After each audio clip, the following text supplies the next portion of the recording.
tomamos decisiones y pues mi prima particularmente, ella es muy madura en sus conversaciones, tiene ideas de la vida muy acertadas para su edad. Yo a veces me sorprendo de lo que ella me dice, e incluso ella tiene planes para su futuro y un montón de cosas. Y yo me acuerdo que antes uno, bueno, por lo menos yo no era tan así, pero es bonito verlo en alguien más. Y es que todos los días tomamos decisiones. Hablamos, por ejemplo, cuando usted pone la alarma a cierta hora la noche anterior, usted ya comenzó su día. Desde la noche anterior usted ya comenzó su día. Puso como 5 alarmas, tal vez alguna lo despierta, ¿verdad? Puso como 5 alarmas y a la hora que usted lo pone, usted ya tomó la decisión de a qué hora va a comenzar su día. Cuando se levanta, cuando se baña, si lo hacemos, cuando escoge la ropa que va a usar, o sea, en todo momento del día estamos decidiendo. Cuando usted está prestando atención en este momento, o cuando usted decide sacar su celular en la iglesia, o sea, estamos tomando decisiones en cada momento. Aun cuando no hacemos nada, decidimos no hacer nada. Es decir, las personas que se quedaron en su casa esta noche decidieron no venir a la iglesia, ¿verdad? Dijeron, va a estar lloviendo y pues me puedo enfermar, entonces, y un montón de cosas, pero aun cuando no hacemos nada, estamos decidiendo. Y puede haber decisiones cotidianas y también hay otras decisiones que son más trascendentales, como la profesión u oficio que uno elige.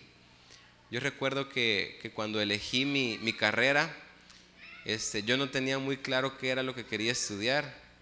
Entonces con mis amigos del colegio fuimos a probar suerte ahí a la Nacional, y en la fila para decir qué carrera íbamos a estudiar nos decidimos, como 4 o 5 éramos, y ahí en la fila nos decidimos, va, esta vamos, va, chivo, y todos pusimos la misma, ¿verdad?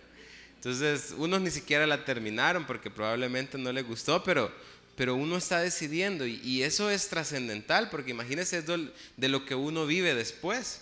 Entonces es parte de las decisiones que uno toma que marcan el rumbo de la vida, el oficio que uno elige. Si yo elegí ser zapatero, si elegí ser carpintero, tantas cosas que para elegir, y uno elige una y por ahí se va su vida. Entonces esas decisiones marcan el rumbo de la vida. ¿Con quién se va a casar? Esa decisión marca el rumbo de su vida también. O sea, de tantas mujeres que hay en el mundo, usted elige a una. De tantos hombres que hay en el mundo, las mujeres eligen a uno, ¿verdad? Entonces, aquí no somos como otras culturas que tienen hasta 3, 4 mujeres, ¿verdad? Decía alguien que con una cuesta, decía. Pero entonces nosotros decidimos, y en esa decisión también va un montón de decisiones que vienen más en el curso de nuestra vida. Si uno deja la casa de sus padres, si recibe a Jesús en su corazón, si decide comprometerse con el Señor, todas son decisiones. Y todos los días estamos decidiendo, a cada minuto decidimos. Y con cada decisión vienen consecuencias. Con cada decisión que usted toma viene una consecuencia. Por ejemplo, si usted decide salir a las 6 de la mañana de su casa, prácticamente muchas de las decisiones van a estar regidas por esa decisión que usted tomó temprano. A la hora a la que pasa el bus en el que se va a ir, todo eso va determinado por esa decisión. Tiene consecuencias. Por ejemplo, no sé si le ha pasado a usted que decía, me contaba un muchacho ahora que lo habían asaltado en el bus, y en uno de esos especiales, ¿verdad? Que uno cree que porque lleva aire acondicionado no le van a hacer nada, pero ahí dice que lo asaltaron. Entonces, y uno se pone a pensar, ¿y si no hubiera agarrado ese bus? ¿Y si no hubiera tomado ese bus, sino que me hubiera esperado un poquito más, ¿verdad? Por el de 20 centavos, me hubiera salido más barato. Entonces, uno está decidiendo, y cada decisión trae sus consecuencias. Y puede que las consecuencias reales de cada decisión no sean inmediatas. Puede que si usted toma una decisión en este momento no tenga las consecuencias inmediatamente. Por ejemplo, el esposo que decide engañar a su esposa con alguien más, puede que al principio vea solo lo bueno de aquella decisión que tomó. Puede que al principio solo vea lo satisfactorio que le pueda provocar esa decisión, pero más adelante el camino va a ser amargo. Entonces puede que la consecuencia no venga en ese instante, pero más adelante sí lo será. de pronto se va a dar cuenta que quebrantar las leyes divinas trae consecuencias desagradables. Quebrantar las leyes de Dios trae consecuencias desagradables. Sea en el mismo momento o sea 10 años después, las consecuencias son desagradables. De hecho, dice la Biblia que la paga del pecado es la muerte. Entonces esa es la consecuencia quizás máxima de las decisiones que tomamos, ¿verdad? Por otro lado, aquel que tomó la decisión de ser fiel a su esposa, de mantenerse fiel, tal vez al principio siente que desaprovechó, ¿verdad?, las oportunidades que le daba la vida. Tal vez dice en el momento, lástima, ¿verdad? ¿Cómo dejé pasar esa oportunidad, verdad? Pero con aquella compañera de trabajo que le hacía ojitos, ¿verdad? Pero al final se va a dar cuenta que la paz que trae la fidelidad no vale, o sea, todo lo demás no vale tanto como esa paz que trae el ser fiel, el mantenerse fiel a su pareja.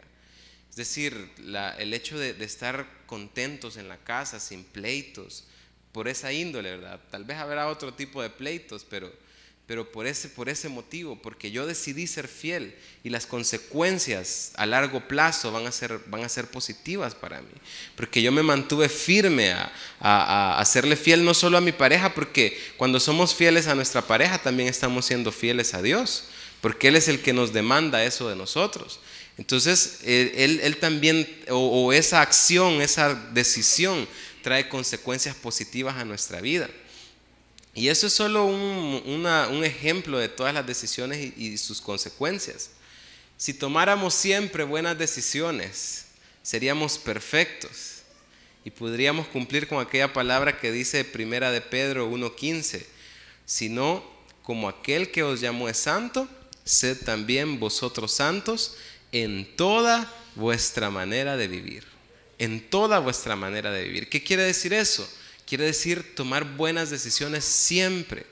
La santidad es tomar buenas decisiones, es tomar las decisiones correctas. Entonces, como producto de eso viene la santidad a nuestra vida. Si nosotros siempre tomáramos buenas decisiones, nosotros llegaríamos al ideal que el Señor nos pone en la Biblia de ser santos como Él es santo.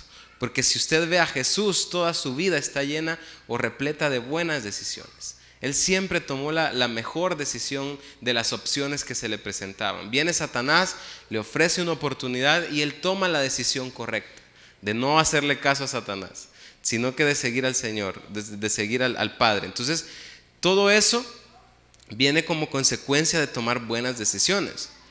Pero si nos ponemos a pensar en nuestra realidad, ¿será que nosotros tomamos siempre buenas decisiones?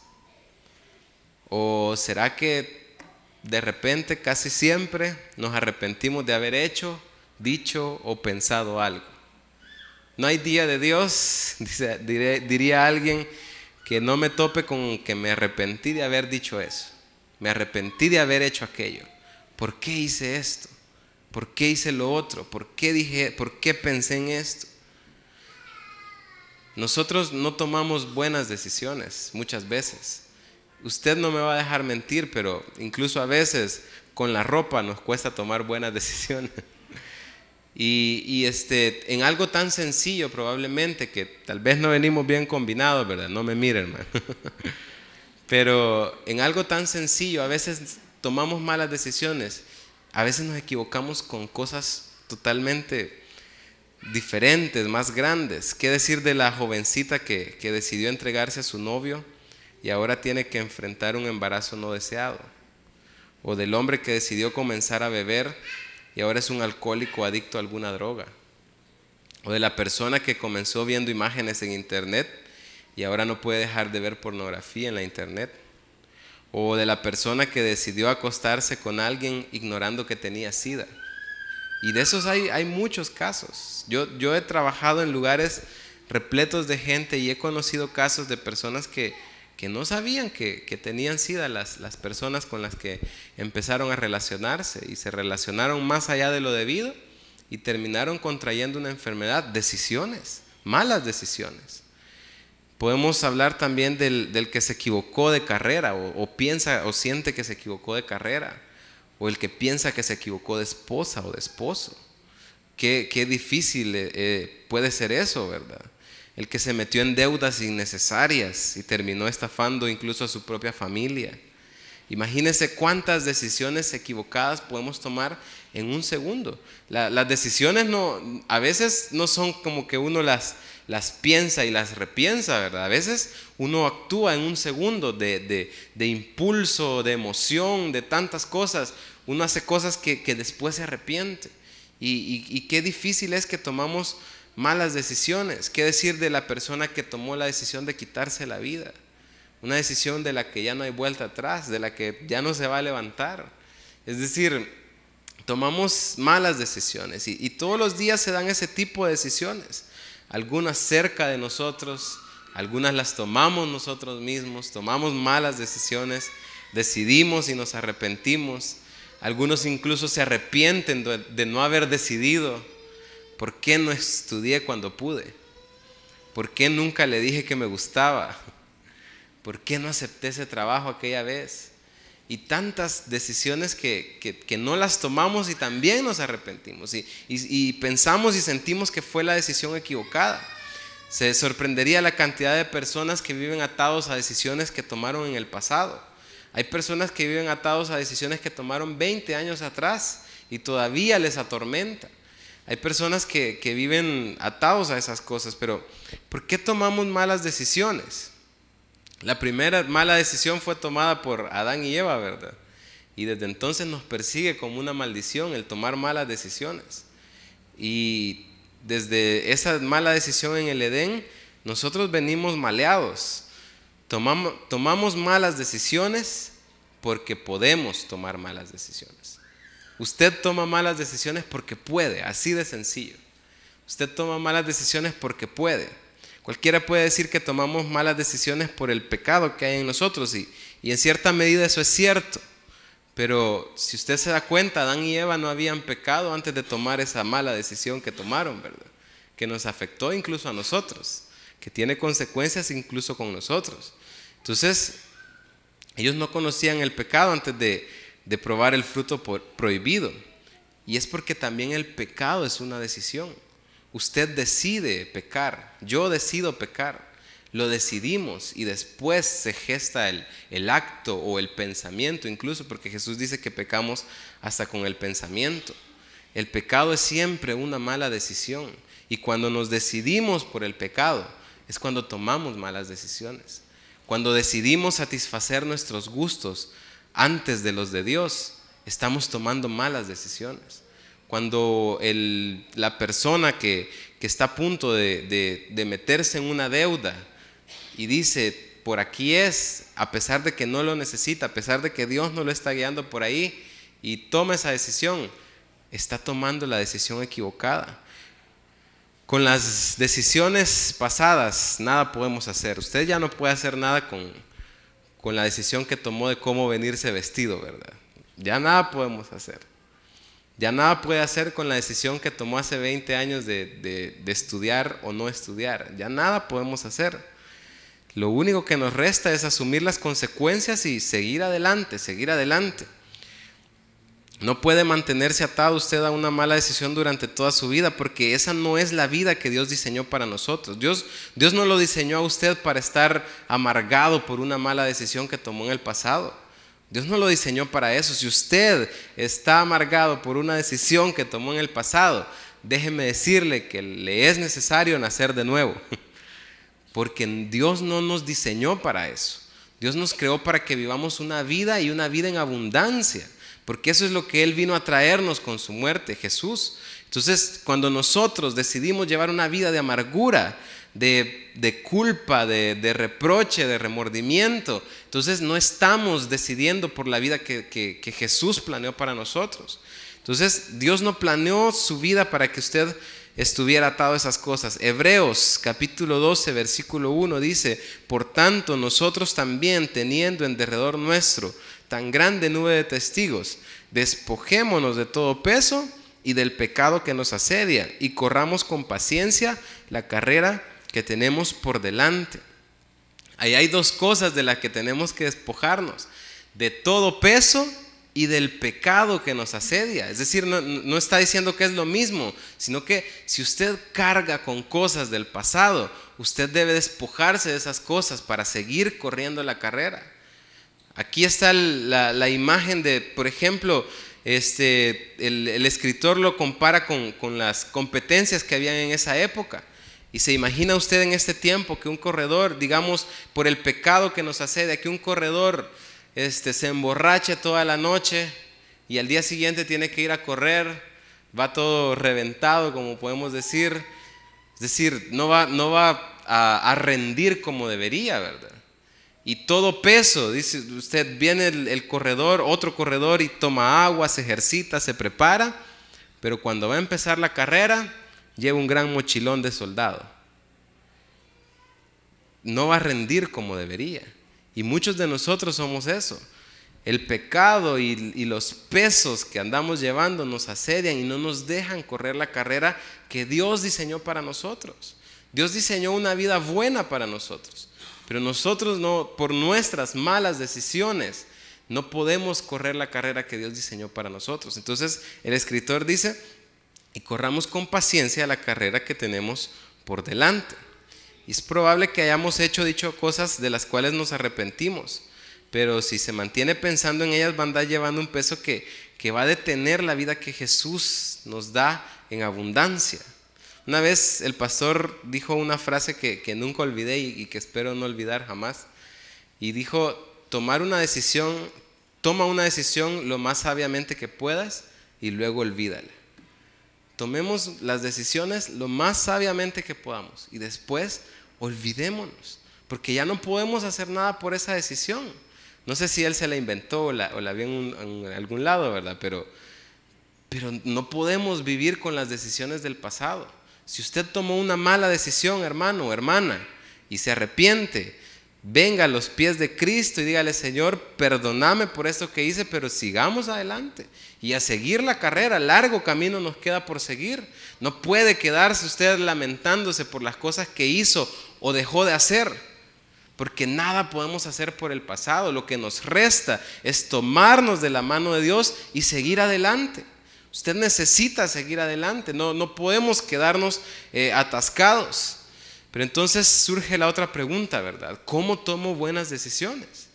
Si todos los días tomamos decisiones y algunas veces el 80% de las decisiones que tomamos son malas, ¿cómo puedo entonces tomar buenas decisiones?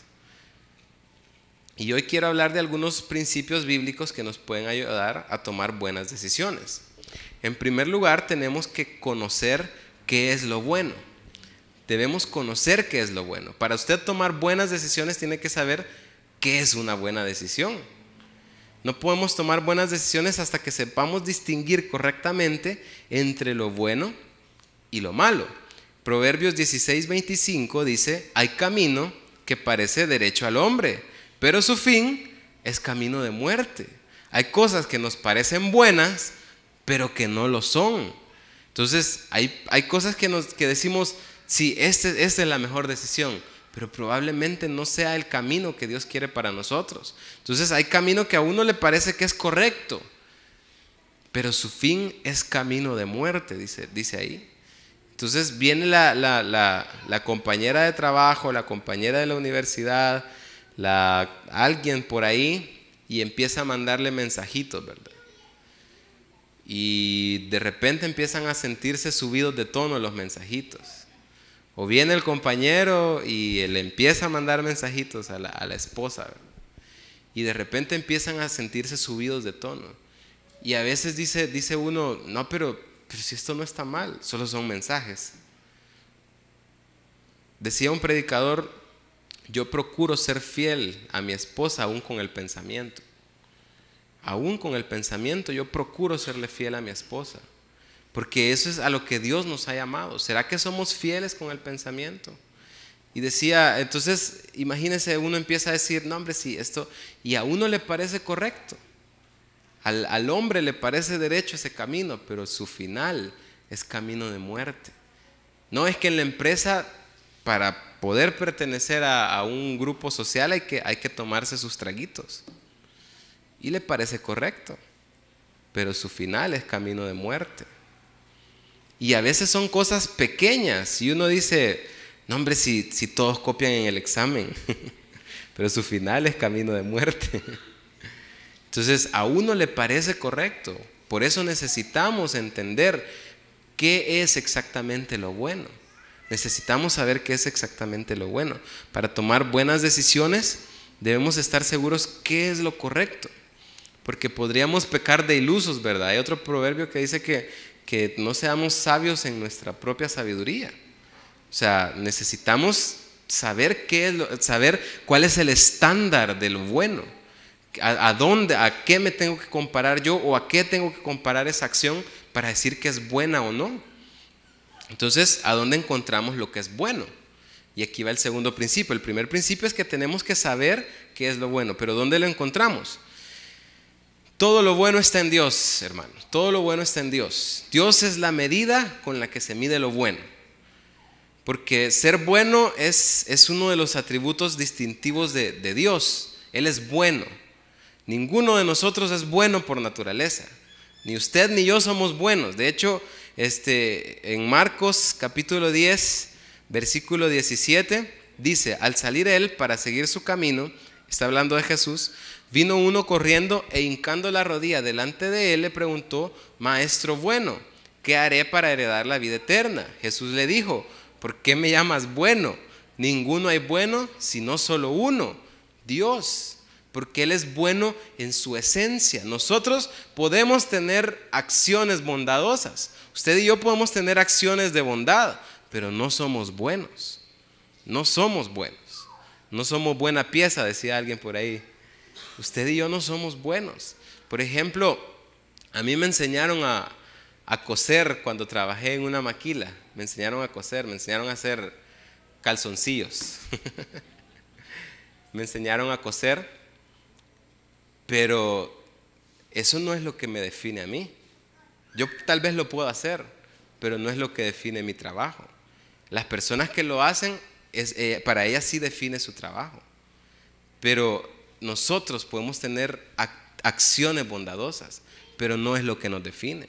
Ni usted ni yo somos buenos. Dice la Biblia: no hay justo ni aún uno. Ni aún uno, porque todos se descarriaron. Todos tienen pecado en su interior. Todos toman malas decisiones porque no son buenos. Entonces, el primer punto es que Dios es la medida de la bondad. Dios es la medida más alta de la bondad, y a eso es lo que tenemos que compararnos. Imagínense: sed perfectos porque vuestro Padre es perfecto. O sea, tenemos que ser perfectos como Él es perfecto, y a Él es al que le tenemos que apuntar. Usted no se puede comparar con su vecino. Es que este es bueno, este es buena gente. Este es buena gente. A este toda la gente lo quiere. Usted no se puede comparar con él, porque él de una u otra manera va a tomar malas decisiones en la vida. Usted no se puede comparar con los pastores que predicamos aquí. No puede decir: el hermano Coco, él es mi estándar de vida. No podemos. Porque por muy buenas personas que seamos, por muy buenas acciones que tengamos, no somos buenos todo el tiempo. Y un momento u otro vamos a tomar malas decisiones. Entonces, nuestra medida de bondad tiene que ser Dios. Ahora, ¿dónde encontramos cuál es el carácter de Dios? Porque para conocer a Dios necesitamos ver cómo es su carácter, ¿verdad? No podemos medirnos entre nosotros, sino que tenemos que compararnos con Dios. Por ejemplo, hay una frase que dice en alguna situación: ¿qué haría Jesús? ¿Qué haría Jesús? Es decir, estamos en una situación y nos ponemos a pensar: ¿qué haría Jesús en esta situación? ¿Qué haría Jesús frente a la computadora mientras está solo? ¿Qué haría Jesús frente a esa torre de pupusas? ¿Qué haría Jesús?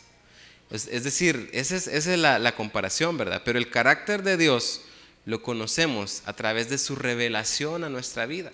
Usted no puede conocer cómo es alguien hasta que esa persona se revela a su vida. Es decir, usted no conoce cómo es la gente hasta que lo conoce, hasta que empieza a pasar tiempo con esa persona. Hay personas, sobre todo entre los jóvenes, ¿verdad? Se da que dicen: no, si vos antes me caías mal. Vos antes mal me caías y ahora son grandes amigos, ¿verdad? Porque no lo conocía. Y eso nos pasa a muchos cristianos, fíjense. Fíjense que para muchas personas que se congregan en las iglesias, Dios les cae mal. Les cae mal porque es un estándar demasiado alto.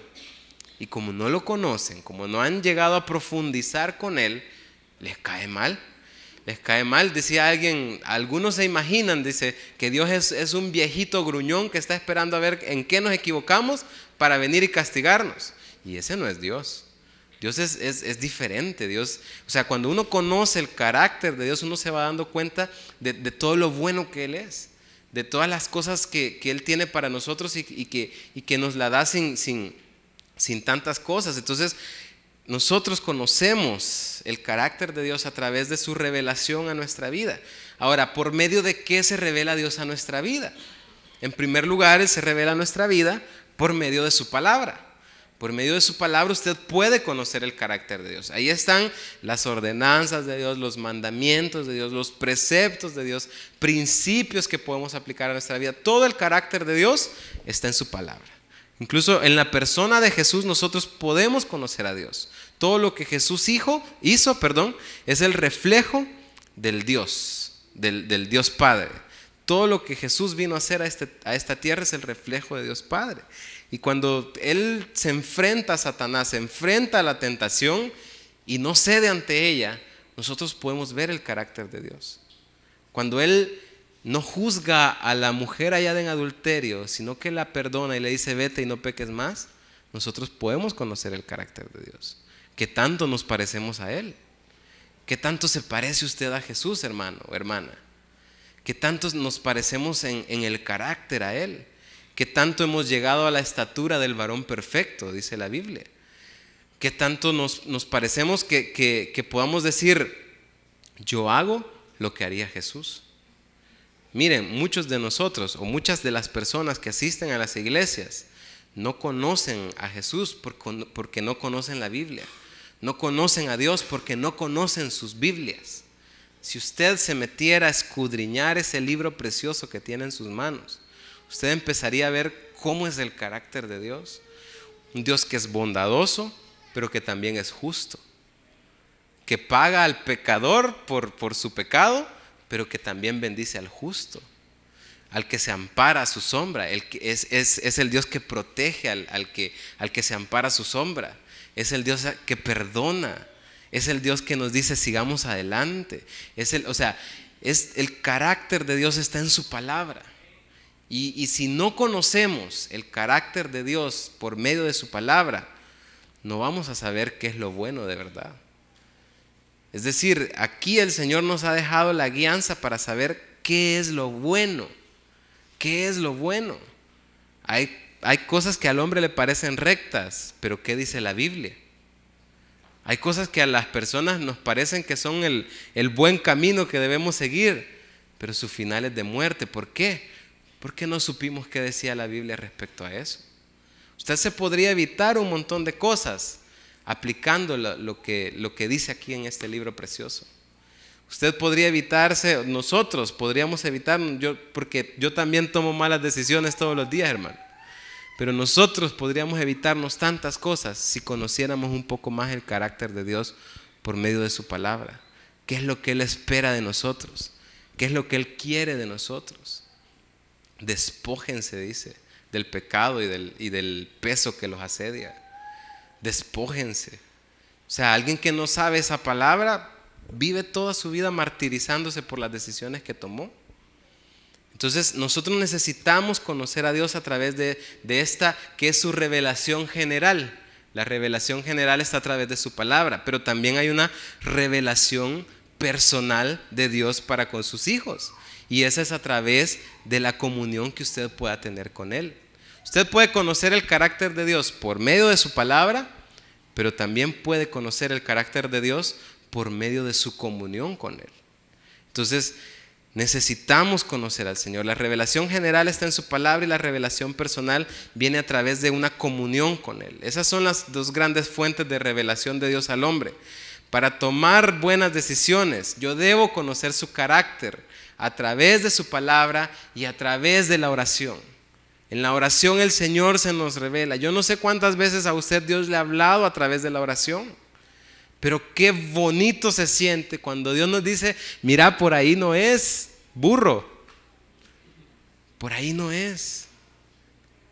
Mira, necesitas cortar esa relación que no te está trayendo nada bueno. Necesitas empezar a hacer ejercicio porque te estás poniendo gordo. Amén, ¿verdad? Necesitas empezar a comer menos porque estás dañando tu salud. Necesitas empezar a ir más a la iglesia. Y el Señor empieza a decirnos tantas cosas por medio de la comunión que podamos tener con Él. Pero si usted no tiene comunión con Él, ¿cómo nos va a hablar el Señor? Es decir, necesitamos que Él nos hable personalmente, porque una cosa es su palabra. Imagínese que usted tiene una relación con alguien que solo se escribe nada más. Ustedes se escriben y hay relaciones así. Entonces nos escribimos, pero no es lo mismo escribirse que tener compañerismo con las personas, ¿verdad? De hecho, se recomienda que para tratar un asunto serio, usted no lo haga por mensajitos de texto, porque en los mensajitos de texto uno no expresa siempre lo que quiere expresar. A veces se malentiende lo que uno dice, ¿verdad? Entonces nosotros necesitamos conocer el carácter de Dios a través de su palabra, pero también a través de nuestra comunión con Él. Su carácter está revelado en esas dos cosas. Debo conocer su carácter y tratar de imitarlo. Tratar de imitarlo. Eso es buscar ser perfecto. Si usted busca el carácter de Dios en su palabra y en comunión con Él, y empieza a imitarlo, eso es empezar a ser perfecto. Ser perfecto porque Él es perfecto. Ahora también encontramos, decíamos que necesitamos primero saber qué es lo bueno, y nuestro estándar para saber qué es lo bueno es Dios. ¿Y cómo conocemos a Dios? A través de su palabra y a través de una comunión con Él. Pero también encontramos lo que es bueno en nuestras conciencias. Usted puede encontrar lo que es bueno y lo que es malo en su conciencia. En 1 Corintios capítulo 10, versículo 23 dice Pablo: todo me es lícito, pero no todo me conviene, Todo me es lícito, pero no todo edifica. Es la conciencia dejada por Dios en el hombre lo que le dice si algo en el momento es exactamente bueno o no. Porque la conciencia es como un vehículo por donde el Espíritu Santo habla a la vida del ser humano. La conciencia es aquella vocecita que nos dice: no, hombre, por ahí no es. Y muchas veces es Dios hablando a nuestra vida. Él dejó la conciencia en usted. Él dejó la conciencia en usted a propósito, para que usted y yo supiéramos qué es lo bueno y qué es lo malo. O sea, aparte de su revelación a nuestra vida, Él nos dejó la conciencia, y a través de la conciencia el Espíritu Santo toca la vida del ser humano.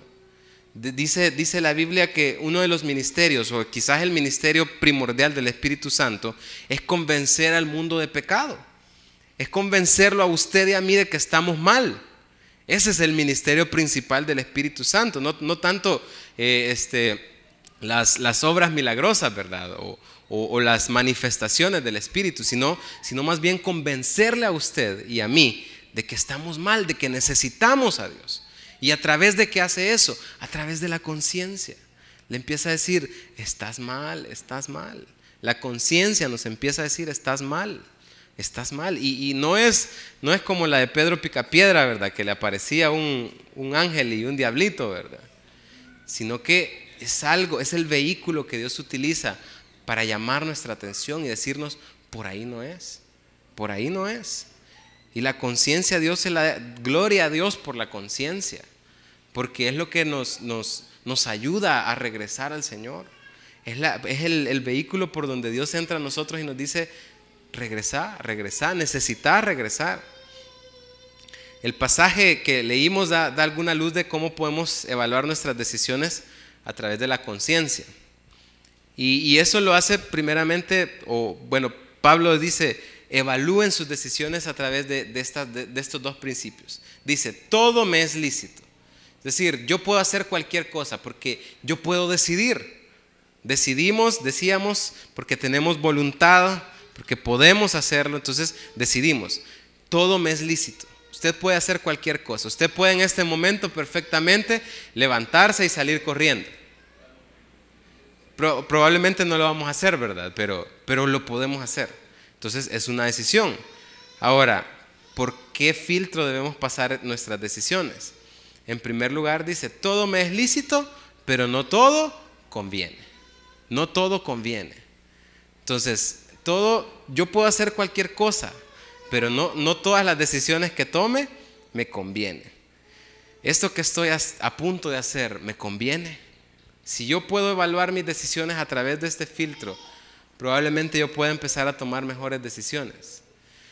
¿Esto que voy a decir me conviene? ¿Esto que voy a hacer me conviene? El original de la palabra conviene se traduce como es provechoso. ¿Será que esto me es provechoso? ¿Será que esto que voy a hacer o que voy a decir me es provechoso o no? Entonces, cuando nosotros evaluamos nuestras decisiones a la luz de la palabra y a la luz de la conciencia y a la luz de la revelación personal de Dios, nosotros podemos decir, no, esto no me conviene. Mejor no contesto este mensaje. No me conviene. Porque yo sé que al final puede ser un camino de muerte. Eso es lo que dice la Biblia. Además, Jesús nunca haría algo así. Entonces, cuando yo evalúo mis decisiones a través de ese filtro, yo puedo tomar mejores decisiones. ¿Me conviene? ¿Me es provechoso? ¿Será que es correcto que lo haga? Y la otra dice Pablo, todo me es lícito, pero no todo edifica. ¿Será que esto me va a edificar? La palabra edificar se traduce o era utilizada también para edificar una casa, para levantar una casa. ¿Será que esto me edifica? ¿Será que esto construye en mi vida? ¿O será que destruye más bien? ¿O será que en vez de sumarme me resta? ¿Será que me edifica? Miren, hay tantas preguntas que nos hacemos, incluso, de hecho, en la mayoría de jóvenes siempre están las preguntas recurrentes. ¿Es malo bailar? ¿Es malo oír música mundana, secular? ¿Es malo hacer esto? ¿Es malo hacer lo otro? ¿Hasta dónde puedo llegar con mi novia? Entonces, y esas preguntas son recurrentes porque a veces estamos midiendo, ¿verdad? ¿Hasta dónde podemos llegar sin entrar en el pecado, ¿verdad? No, es que, mire, yo me echo un cigarrito, pero allá una vez al mes. Yo digo que eso no es malo. No, mire, yo soy chambroso, pero no con toda la gente. Yo digo que eso no es malo. Y vamos como tentando, ¿verdad? Tentando a ver si no nos desviamos, ¿verdad? Un predicador decía al muchacho que le pregunte ¿hasta dónde puedo llegar con mi novia? Dígale, pecá, hijo, dale. Dale, irte al infierno, pero con dignidad. Es decir, si vas a hacerlo, hacelo. Pero si te querés mantener recto, perfecto con Dios, entonces no lo hagas. O tibio, perdón. O frío o caliente, ¿verdad? Pero nunca tibio. Entonces, no es así. Necesitamos saber que si aquello que voy a hacer me edifica, si construye, si lo que estoy a punto de decir va a ser para edificar, si lo que estoy a punto de decir va a ser para... Mire, hay muchas personas que se acercan a uno para pedir un consejo.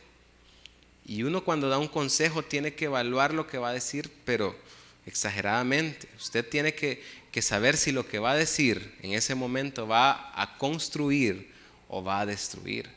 Porque muchas personas están susceptibles en ese momento y lo que usted les dice probablemente lo destruya. Entonces, a veces tenemos que evaluar bien, ¿servirá esto para edificar a esta persona o será que me lo voy a acabar más de lo que viene? ¿Servirá esto para edificar? Necesitamos pasar nuestras decisiones por ese filtro. Con cada decisión que tomamos edificamos o detenemos el plan de Dios para nuestra vida. Usted puede detener el plan de Dios para su vida por las decisiones que toma. Así que evalúe bien sus decisiones. Uno bien sabe lo que es pecado y lo que no. Uno bien sabe lo que a través de la conciencia y a través de la palabra podemos conocer lo que es pecado y lo que no. Y en 1 Corintios, siempre ahí más abajito, dice, Pablo da como la salida a todo, ¿verdad? 10:31, en el versículo 31 dice: si pues coméis o bebéis o hacéis otra cosa, hacedlo todo para la gloria de Dios. Y ese es el fin último. Él dice, todo lo que hagan, háganlo para la gloria de Dios. ¿Será que este mensajito que voy a enviar es para la gloria de Dios? ¿Será que esto que voy a decir es para la gloria de Dios? ¿Será que voy a glorificar a Dios con mi actitud? ¿Será que voy a glorificar a Dios o más bien le voy a quitar crédito a Dios? ¿O será que le voy a quitar crédito a Dios? Dice la Biblia que los cristianos debemos mantenernos agradecidos. Y viene uno que dice ser cristiano y empieza a ser malagradecido. ¿Le estamos dando la gloria a Dios con eso? Claramente no, ¿verdad? Porque Él nos dice que hagamos una cosa y hacemos otra. Entonces, que todo lo que hagan sea para la gloria de Dios. ¿Será que esta película que voy a ver es para la gloria de Dios? Esta novela, hermano, glorifica al Señor. Este programa, ¿será que es para la gloria de Dios? Hermano, evaluemos los programas que vemos. No pasemos viendo solo a la pastora Polo. Decíamos entonces la conciencia, ya para ir concluyendo. La conciencia es un medio por el cual Dios le dice al ser humano si es correcto o no lo que va a hacer. Pero aparte de nuestra conciencia, que a veces está corrompida por el pecado, porque hay unos que la conciencia ya la tienen encallada, ¿verdad? A veces algunos ya en un área ya la tenemos encallada la conciencia y ya no nos habla. Entonces, pero no podemos quedarnos ahí, sino que tenemos que también irnos a la palabra. Entonces, y a la revelación personal de Dios a nuestra vida. No podemos basarnos solo en nuestra conciencia. A veces hasta nos justificamos, ¿verdad? Decimos, no, hombre, sí, todos lo hacen. Y es por eso que necesitamos que Dios se revele a nuestra vida a través de su Espíritu Santo. A través de su Espíritu, en la palabra, en la comunión con Él, estar atentos a lo que Él quiere decirnos, a donde Él quiere llevarnos. Eso es lo que necesitamos para tomar buenas decisiones, hermano. Probablemente usted salga de aquí y tome malas decisiones. Ahora puede tomar una mala decisión todavía, ¿verdad? Todavía no se ha acabado el día. Solo dormidos quizás no tomamos malas decisiones. Pero nosotros podemos empezar a ver cómo podemos tomar buenas decisiones, a decirle al Señor, Señor, ayúdame, ayúdame. El hecho de que vayamos a tomar malas decisiones no es excusa para no intentar ser perfectos. Usted no puede decirle al Señor, Señor, yo como soy imperfecto, peco siempre. Usted no puede decirle eso al Señor, porque Él nos demanda, dice, sean perfectos como su Padre es perfecto. Él lo demanda de nosotros. Necesitamos intentar todos los días. Había una predicadora que se llamaba Kathryn Kuhlman que decía, cuando llegue donde el Señor yo le voy a decir, Señor, tuve una montaña de errores, pero aquí estoy, lo intenté con todo mi corazón. Usted puede tener un montón de errores, hermano, así como yo. Yo tengo un montón de errores, pero lo intento cada día. Y esa es la vida del cristiano, intentarlo cada día, intentarlo. Si usted se cae, levántese, en el nombre del Señor, levántese y sígalo intentando, porque eso es lo que nos mantiene en el camino del Señor. Si usted toma malas decisiones, arrepiéntase y dígale al Señor, Señor, ayúdame a no volverlo a hacer, a no volverme a meter en esto. Y siga adelante. La mayor decisión que podemos tomar en nuestra vida y la que va a tener más trascendencia en nuestra vida es la de reconciliarnos con nuestro Dios. Reconciliarnos con nuestro Dios. No solo una vez en la vida, sino cada vez que le fallemos. Reconciliarnos. Hermano, si usted con su pareja, usted que está casado o casada, con su pareja, una vez se pelean y ya no se vuelven a hablar toda la vida, ¿cómo es eso? Necesita reconciliarse cada vez que se enojan, y otra vez, y las flores y los chocolates, y cada vez ahí, que por lo general el hombre es el que más se equivoca, ¿verdad? porque las mujeres son perfectas, hermano. Y una y otra vez, y uno tiene que estar reconciliándose. En nuestra relación con Dios es igual de importante que cada vez que fallemos, que se vea afectada nuestra relación con Dios, reconciliarnos una y otra vez. Así que ese es el mensaje de esta noche. Lléveselo para su vida, hermano, practíquelo. Pase por el filtro de esas preguntas. ¿Será que esto me edifica? ¿Será que esto me conviene? ¿Será que esto es para la gloria de Dios?